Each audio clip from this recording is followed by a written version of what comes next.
क्या प्रश्न था इनका? प्रश्न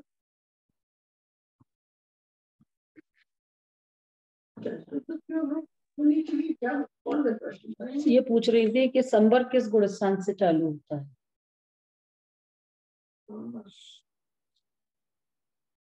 हाँ, क्या प्रश्न है आरती जी, क्या प्रश्न है?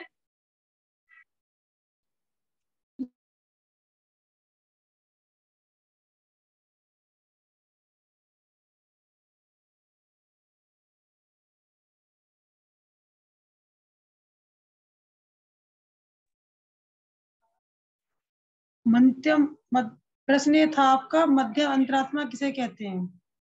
हाँ हाँ, वहां से भी कोई प्रश्न है क्या? नहीं दीदी, वो मम्मी जी कुछ पूछ रही थी मेरे से कि वो अच्छा। संवर का क्या बोला, वो पूछ रही थी। मम्मी जी को आप अपने पास ही बिठाया कीजिए ना। मैंने उनको बोला ना कि इधर ही बैठ जाओ, फिर वो उधर ही दूर जाके बैठ जाते हैं। तो आप उधर बैठ जाओ, उनकी इतनी रुचि है तो जरूर उनको शामिल करना चाहिए। बड़ी नहीं मुश्किल नहीं, बैठते हैं होती है, बहुत रेयर है ये रुचि होना भी। जय जिने। हाँ, जय जिनेंद्र मम्मी जी। संवर कौन से गुण स्थान से प्रारंभ होता है, यह प्रश्न पूछा था। कौन से गुण स्थान से प्रारंभ होता है, आप ही बताइए मम्मी जी। बोलो ना, चौथे गुण स्थान से प्राप्त। हाँ बिल्कुल सही, बहुत बढ़िया। देखो मम्मी जी को कितना ज्ञान है, बहुत अच्छा। चौथे गुण स्थान से ही प्रारंभ होता है संवर, और धर्म का भी वहीं से प्रारंभ होता है। क्यों हुआ ऐसा कि चौथे गुण स्थान से क्यों प्रारंभ होता है? क्योंकि आत्मानुभूति ही जब हुई तब चौथा गुण स्थान प्रारंभ हो गया। इधर आत्मानुभूति हुई और इधर गुण स्थान में चेंज आ गया, चौथा पहले से सीधा चौथा गुण स्थान हो गया और संवर का प्रारंभ हुआ। आत्मानुभूति हुई, संवर का प्रारंभ हुआ, धर्म का प्रारंभ हुआ और चौथा गुण स्थान हो गया। इसलिए यह कहा है कि संवर चौथे गुण स्थान में प्रारंभ हो जाता है। संवर का अर्थ भी सबको पता है, अपन ने समझ भी लिया है। संवर अर्थात कर्मों का आना रोकना। तो वो किसके द्वारा रुकेंगे? कर्म जो अनादि से हमें बंध रहे हैं, वो कर्म वो किसके द्वारा रुकेंगे? आना कैसे रुकेंगे उसका हम? तो संवर के द्वारा रुकता है। और संवर अर्थात आत्मा के शुद्ध परिणामों के द्वारा। क्योंकि अभी तक क्या चल रहे हैं? दो तरह के परिणाम चल रहे हैं, शुभ परिणाम और अशुभ परिणाम, शुभ परिणाम और अशुभ परिणाम। बस अनादि से इसके अलावा कोई परिणाम हमने नहीं किए, या तो अशुभ परिणाम किए या शुभ परिणाम किए। अब दोनों में ही बंद होता रहा। शुभ परिणाम किए तो देवगति का बंद हुआ, अशुभ परिणाम किए तो नरक गति का बंद हुआ। शुभ परिणाम किए तो अनुकूल सामग्री प्राप्त की, अशुभ परिणाम किए तो प्रतिकूल सामग्री मिली, है ना? तो दोनों में ही बंध तो हुआ, लेकिन निर्बंध अवस्था कब हुई? कि जब वीतरागी शुद्ध आत्मा का लक्ष्य किया और शुद्ध भाव प्रकट हुआ, तब बंध का अभाव हुआ और संवर प्रकट हो गया। है ना? समझ में आ रहा है? थोड़ा थोड़ा शब्दों से, नए शब्द भी हो सकते हैं किसी के लिए, तो शब्दों से परिचय हो रहा है ना अभी सबका, तो धीरे धीरे समझ में भी आने लग जाएगा, है ना? चलिए, अभी हम देख रहे हैं कि अंतरात्मा तीन प्रकार के, और सबसे पहले उत्तम अंतरात्मा की बात की। उत्तम अंतरात्मा कौन होते हैं? कि शुद्धोपयोगी मुनिराज। शुद्धोपयोगी लिख दिया, इसलिए 7वें गुण स्थान से लेकर 12वें गुण स्थान तक के मुनिराज सभी उत्तम अंतरात्मा कहलाते हैं। ठीक है, ये कल अपन ने देख लिया था, भावार्थ में भी पढ़ लिया था। अब आगे बढ़ते हैं अपन। देखो, आपको सरल करने के लिए छडाला में, छडाला तो वैसे ही सबसे सरल है, सारे ग्रंथों में सबसे सरल छडाला है, क्योंकि इससे ज्यादा सरल रत्नत्रय की परिभाषा पूरे जिनागम में कहीं नहीं मिलेगी। तो सबसे सरल परिभाषा यहाँ है, इसका मतलब कि सबसे सरल ग्रंथ है ये। उसे और भी सरल बनाने के लिए यहाँ जगह जगह पर चित्र दिए हैं, है ना? देखो, 3वें नंबर के छंद में भी चित्र दिया है। 7 तत्व के, ये एक व्यक्ति दर्शन कर रहा है और 7 तत्व का वहां पर चित्र बना हुआ है, और नीचे लिखा है व्यवहार सम्यक दर्शन।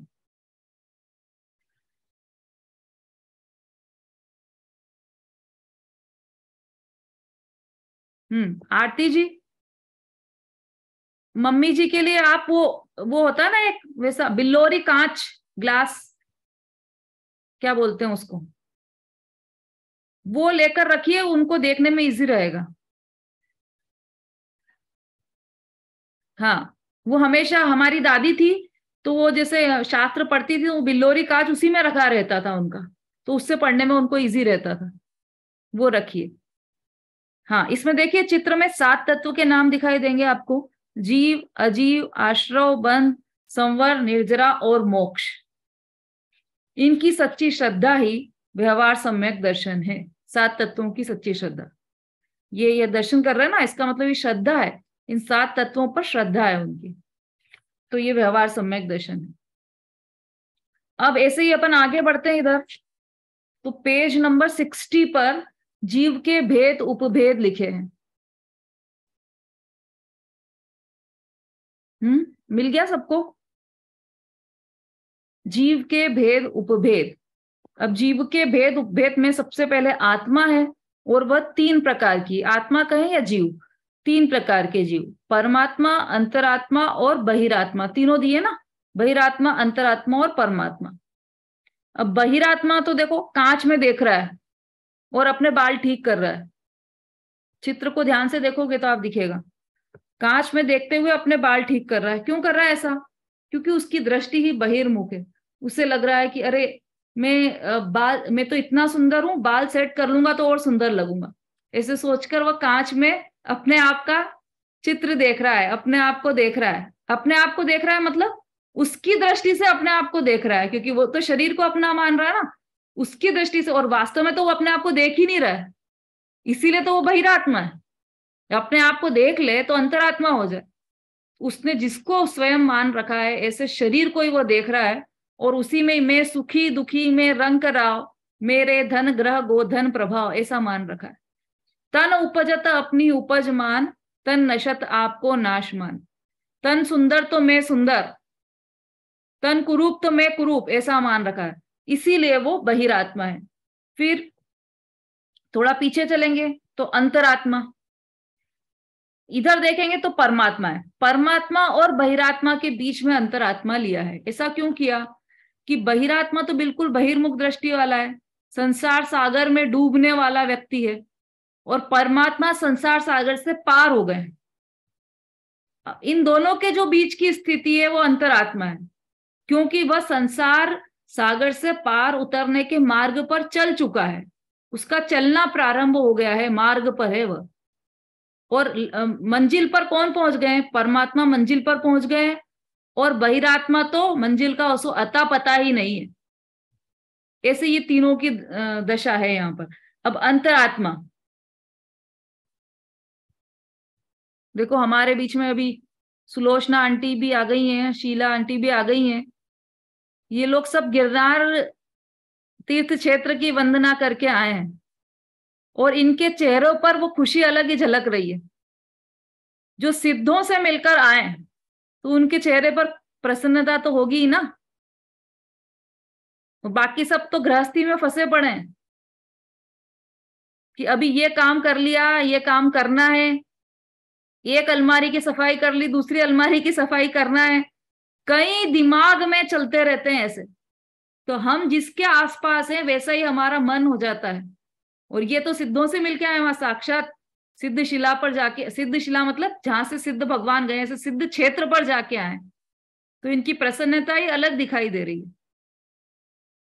और दोनों ही बहुत ही वरिष्ठ हैं हमारे, बहुत ही ज्ञानवान जीव है ये, हमारी कक्षा में आए हैं।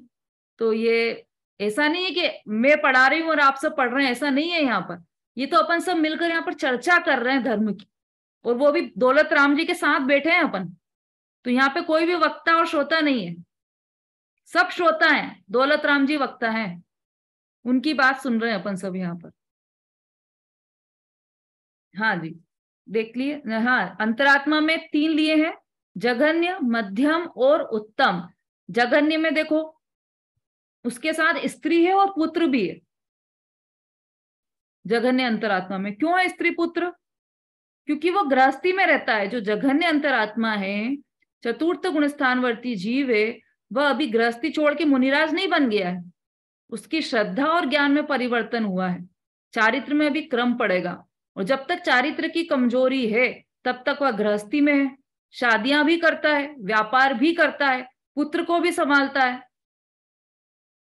ना, सब गृहस्थी के सारे कार्य करता है, इसीलिए वह जघन्य अंतरात्मा है। इसी की चर्चा अभी हमने की। नहीं, अभी तो अपन ने उत्तम अंतरात्मा की चर्चा की। तो उत्तम अंतरात्मा में देखो मुनिराज है ना, मुनिराज दिखाई दे रहे हैं सबको। किस में बैठे हैं, पद्मासन में बैठे हैं कि खड़गासन में बैठे हैं मुनिराज? सबको दिखाई दे रहे हैं ना चित्र? अनीता जी बोलिए। खड़े हैं मैडम। हाँ, खड़गासन, खड़गासन में, बिल्कुल सही, खड़गासन में है मुनिराज। और वो 7वें गुण स्थानवर्ती मुनिराज है। कैसे पता हमें? क्योंकि उत्तम अंतरात्मा में लिया है उनको। तो उत्तम अंतरात्मा 7वें गुण स्थानवर्ती मुनिराज ही होते हैं। अब देखिए अपन आगे की बात करते हैं, फिर चित्र देखते जाएंगे साथ में साथ ही साथ।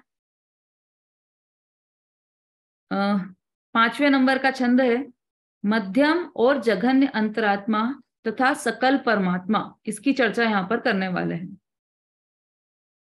मध्यम अंतर आत्म है जे, देशव्रती अनगारी, जगन कहे अविरत समदृष्टि, तीनों शिव मगचारी, सकल निकल परमात्म द्वे विधि, तिनमें घाती निवारी, श्री अरहंत सकल परमात्म, लोकालोक निहारी। अन्वयार्थ पढ़ना है। पहले अपन शब्दार्थ देख लेते हैं, फिर अन्वयार्थ पर आएंगे। मध्यम अंतर आत्म है जे, मध्यम अर्थात मीडियम, बीच वाले, है ना, बहिरात्मा और परमात्मा के बीच के, मध्यम अंतरात्मा। मध्यम अंतरम आत्म है जे देशव्रती अनगारी। वो कौन है? जो मध्यम अंतरात्मा है। अभी हमने पहले उत्तम अंतरात्मा की बात की थी, अब मध्यम अंतरात्मा की बात कर रहे हैं। तो मध्यम अंतरात्मा में 2 को लिया है। उत्तम अंतरात्मा में तो 7वें से 12वें गुण स्थानवर्ती, चलो अभी अपन समझेंगे। जे देशव्रती अनगारी, 2 शब्द लिए। देशवर्ती अर्थात देशविरत कौन से गुण स्थान का नाम था? जो कल हमने गुणस्थान समझे, उसमें देशविरत कौन से गुणस्थान का नाम है? हाँ भाई, बहुत दिनों बाद सुलोचना आंटी आप बोलिए।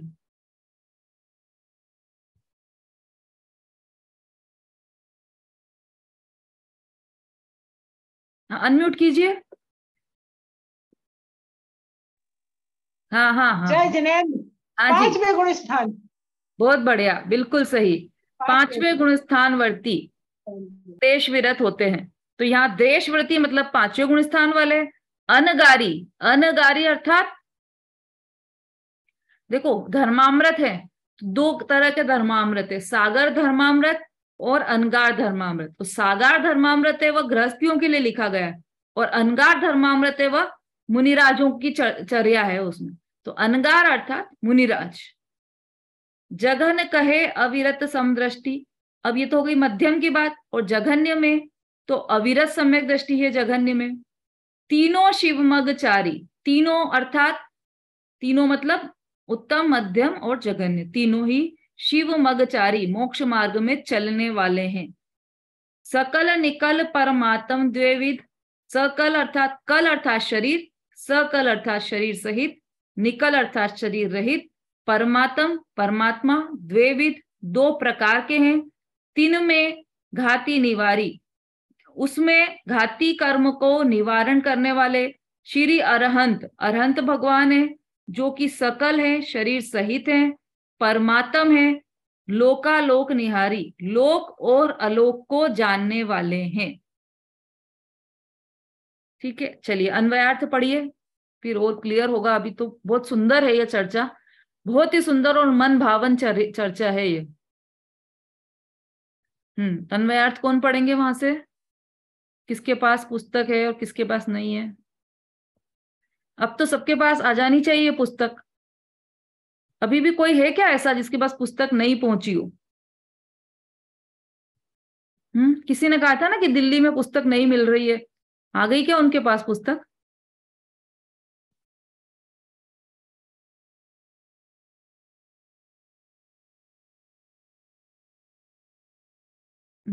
संगीता जी पढ़िए।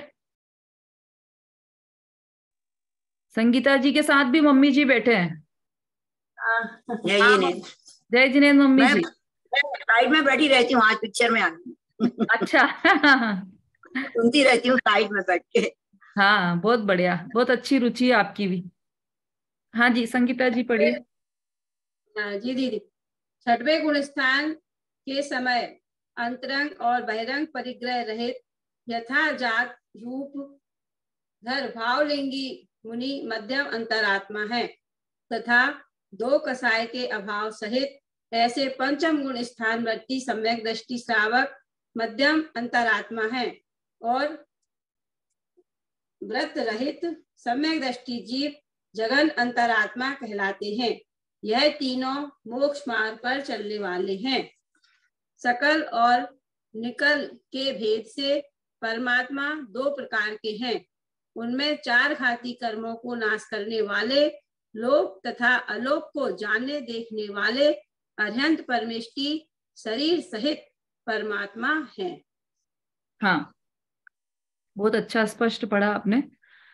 छठवें गुणस्थान के समय अंतरंग और बहिरंग परिग्रह रहित यथाजात रूप धर। ये देखो, यथाजात रूप धर ये शब्द आया है, बहुत इंपॉर्टेंट शब्द है ये, यथाजात रूप धर। अब यथाजात का क्या अर्थ है? यथाजात कहते हैं जैसे जन्मा, है ना? तो जब बालक का जन्म हुआ तब वह कितने वस्त्रों के साथ था? निर्वस्त्र था। निर्वस्त्र था। तो एक लंगोटी तो पहनी होगी कि एक भी लंगोटी नहीं पहनी? उसे कहते हैं यथा जात रूप। जैसी जात है वैसा का वैसा ही रूप धरना, जैसा जन्म हुआ वैसा ही रूप धारण करना, मतलब निर्ग्रंथ होना, निर्वस्त्र होना, निर्ग्रंथ होना। यथा जात रूप धर का अर्थ यह है। ठीक है, अब छठे गुण स्थान, सातवें गुण स्थान की तक की बात चल चुकी है अपनी, उसके पहले छठा गुण स्थान है। वह छठवें गुण स्थान के समय अंतरंग और बहिरंग परिग्रह रहित, है ना? छठा गुण स्थान हो या सातवां गुण स्थान हो, दोनों में ही अंतरंग और बहिरंग परिग्रह मुनिराज को नहीं रहता। अंतरंग और बहिरंग परिग्रह अपन कल समझ चुके। कल आप लोगों ने जवाब भी दिया था, आज भी पूछ लेते हैं अपन। अंतरंग और बहिरंग परिग्रह कितने प्रकार के होते हैं? 24 प्रकार। 14 और 10 अंतरंग।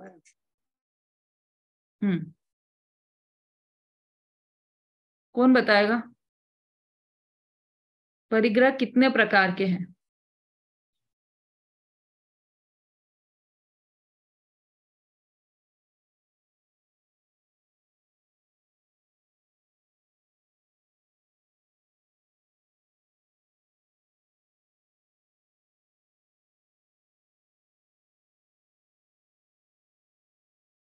विमलेश जी बोली।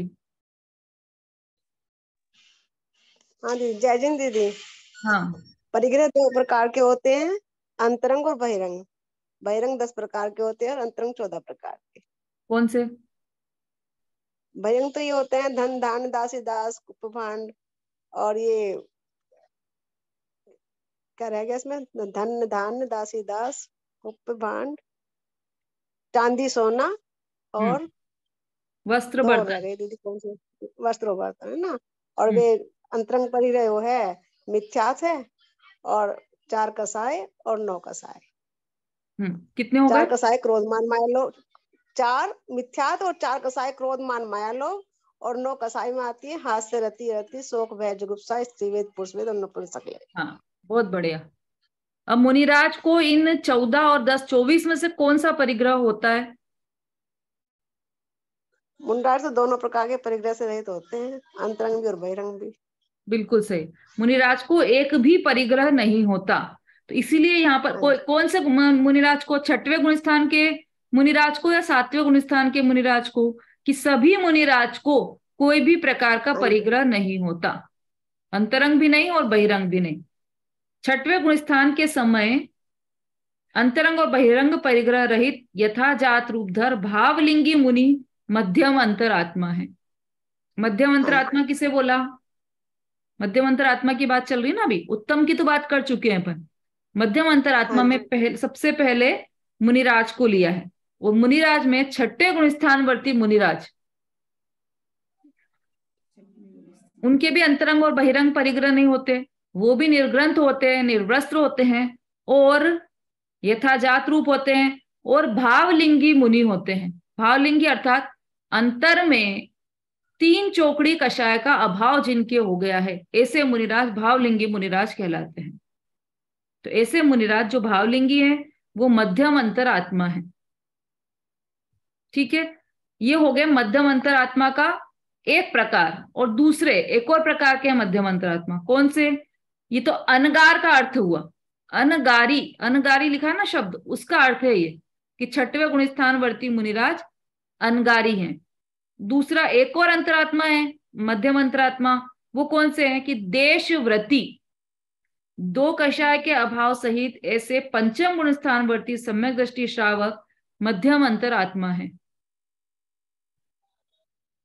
जो 5वें गुण स्थानवर्ती श्रावक रहते हैं वो मध्यम अंतरात्मा कहलाते हैं। मतलब जो मध्यम अंतरात्मा है उसमें श्रावक को भी लिया है और मुनिराज को भी लिया है, दोनों को लिया है। तो देशव्रती श्रावक मतलब जिसने अणुव्रत आदि ग्रहण किए हैं, ऐसे देशव्रती श्रावक, और जो छठे गुण स्थान में निरति 4-28 मूल गुणों का पालन कर रहे हैं, ऐसे निर्ग्रंथ दिगंबर मुनिराज, दोनों ही मध्यम अंतरात्मा है, दोनों ही मध्यम अंतरात्मा है।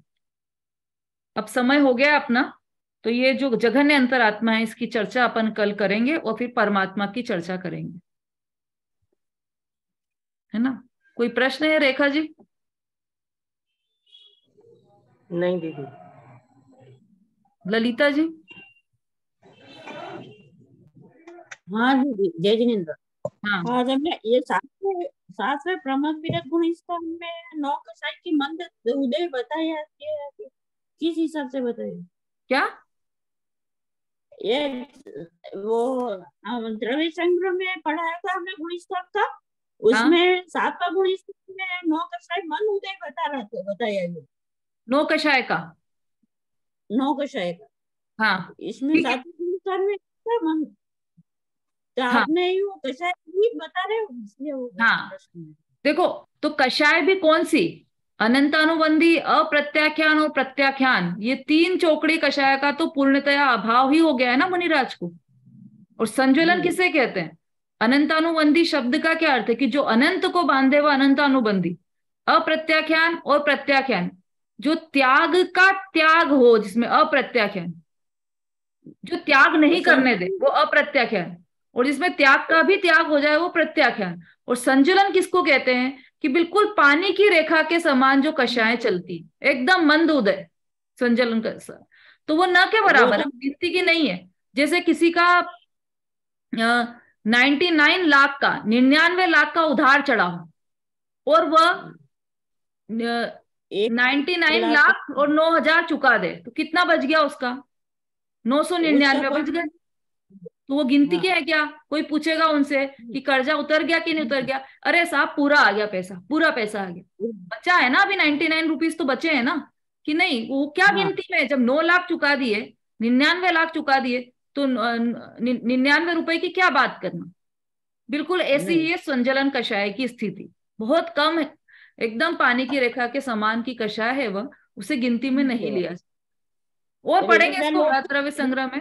हाँ हाँ, लोक कषाय भी तो 12वें गुण स्थान तक रहता है। लोक कषाय 10वें सूक्ष्म सांप्राय 10वें गुण स्थान में रहता है। हाँ, 10वें लास्ट तक रहता है। हाँ, 10वें लास्ट तक रहता है। हाँ, वही कषाय तो देखो थोड़ी थोड़ी रह ही जाती है, नहीं तो फिर मोक्ष ही हो जाएगा ना। हाँ, मुनिराज में और मोक्ष में, सिद्ध दशा में, अनंत दशा में और मुनि दशा में क्या फर्क है? यही तो फर्क है कि यहाँ पर अभी संजलन कषाय बाकी है, थोड़ी थोड़ी तो चल ही रही है। हाँ जी, प्रमोद बालाजी बोलिए। ठीक है। दीदी आप एक बार है ना इनके बारे में और बता दीजिए, प्रत्याख्यान वो अनंतानुबंधी कसाय या प्रत्याख्यान प्रत्याज्ञान। हाँ बता देंगे इसको, क्योंकि अभी अपना ये विषयांतर हो जाएगा, इसलिए इस विषय को नहीं लिया है अपन ने। अच्छा अच्छा, है ना, क्योंकि अपने पास ये दूसरा विषय बहुत सारा है अभी, वो लेंगे। और कभी समय आया तो अपन पूरा प्रकरण ही ले लेंगे एक कषायों का, 4 चौकड़ी कषाय का एक प्रकरण पूरा अलग से ले लेंगे। ऐसे तो बहुत सारी चीजें हैं दिमाग में कि गुणस्थान का प्रकरण एक बार अलग से ले सकते हैं, 5 भाव का प्रकरण अपन अलग से ले सकते हैं एक बार, तो उससे ये सब चीजें क्लियर हो जाएंगी। लेकिन जब देखते हैं कब समय आता है। बोलिए विमलेश जी, बोलिए। हाँ दीदी, मैं ये बोल रही थी कि आप कौन से छह से पढ़ा रहे हो? ये इसका पीडीएफ भी भेज हाँ जी। चुके हैं, ये वाली 6 डाला अच्छा है, दिखाई दे रही है सबको? हाँ अच्छा दीदी, मेरे पास तो है ना, ये है तो मंगलायतन की है, लेकिन पंडित देवेंद्र कुमार जैन जी द्वारा संपादित है ये। हाँ कोई दिक्कत उसमें नहीं, वो सेम है। हाँ उसमें पिक्चर्स अलग हैं, बस जैसे आप पिक्चर बोल रहे थे ना आज, उसमें पिक्चर कलर्ड उसमें पिक्चर अलग है से क्या? है। कलर्ड पिक्चर है क्या उसमें? कलर पिक्चर तो है दीदी, लेकिन अलग से है। जैसे आपने वो खड़गासन बताई, मेरे पास पद्मासन है, वो इस तरह से है मतलब ये। अच्छा अच्छा अच्छा। हाँ पर हाँ वो सेम होगी, थोड़ा, मेरे पास भी है शायद वो मंगलायतन वाली, तो हाँ चित्र जी, भी सेम होना चाहिए वैसे तो। ठीक है हाँ पढ़ थोड़ा सा लो। डिफरेंट है बस। हाँ अच्छा अच्छा चल ठीक। रहा है काम दीदी उससे वैसे। हाँ जी, नहीं नहीं वो बढ़िया तो है, वो तो पिक्चर से बढ़िया है। तो, हाँ हेमा जी बोलिए। दीदी वो कल मेरा गुणस्ता थोड़ा छूट गया था, एक बार फिर से आप बता दीजिए। कल के नोट्स डाले क्या किसी ने? नहीं डाले दीदी। अरे किसको दी थी जवाबदारी इस वीक की? ये छठे छठे साथ में क्या आप जो बता रहे थे वहां तक मेरा हो गया था, तो उसके बाद छूट गया मेरा, क्लास मेरी रह गई थी कल। अब वो वापस लेना तो मुश्किल है, इसलिए आप जो नोट्स जिसने भी बनाए हैं उनसे आप नोट्स ले लीजिएगा। वो डाला था मैंने ग्रुप में दीदी, किसी ने भेजे नहीं अभी। हाँ, कौन है भाई, किसने जवाबदारी ली थी पूरे वीक की? रूबी जी आपने ली थी क्या? नहीं दीदी, जवाबदारी नहीं ली थी, पर मैंने बनाए हैं ग्रुप, लेकिन मैं बाहर हूँ, 3-4 दिन बाद ही भेज पाऊंगी। अच्छा मैं कोई कल बात पढ़ नहीं। लिया था उसमें, नहीं है ना, लेकिन किसी ने तो एक मैं ने भेज दूंगी। जवाबदारी ली मैंने थी ना कल के कि ग्रुप इस। के बनाए, आज के नहीं बनाए दीदी मैंने, मैं बाहर हूँ। हाँ कोई बात नहीं, तो जिसने भी आज के बनाए हैं वो नोट्स जरूर डाल दीजिए ग्रुप में। भाई किसको जवाबदारी दी थी मुझे ध्यान भी नहीं है नाम उनका, शायद स्वाति जी थी, पता नहीं, ध्यान नहीं है, उन्होंने अनीता खुद जी ने को एड्रेस दी करके। थी दीदी शायद, हाँ नोट्स कोई भी डालते संगीता जी को दी थे। थी दीदी शायद। हम्म।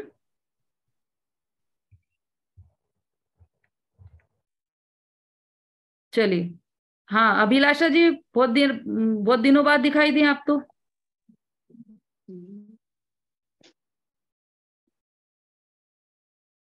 क्या प्रश्न है आपका? अनम्यूट करके बोलिए। मेरे को, हाँ मेरे को अभी वो सुनना नहीं था, आज भी मैं सुन ही रही थी बस। गुलिस्तान का प्लीज एक बार और कल समझा दीजिए, अच्छा चलो हमारी क्लास ही रह गई। अच्छा चलो ठीक है, देखते हैं, कोशिश करते हैं, है ना। हाँ निशा जी बोलिए।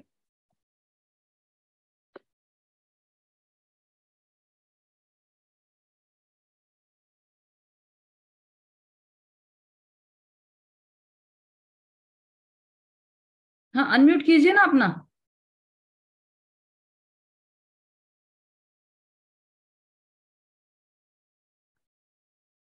नहीं हो रहा है, कोई बात नहीं, समय हो गया है अपना। जिनवाणी स्तुति कौन लेना चाहता है? बाकी सब लोग जिनके प्रश्न हैं वो अगली, अब तो मंडे को लगेगी कक्षा, तो मंडे की कक्षा में अपने प्रश्न पूछिएगा। जिनवाणी स्तुति अनीता जी आप लेना चाह रहे हैं?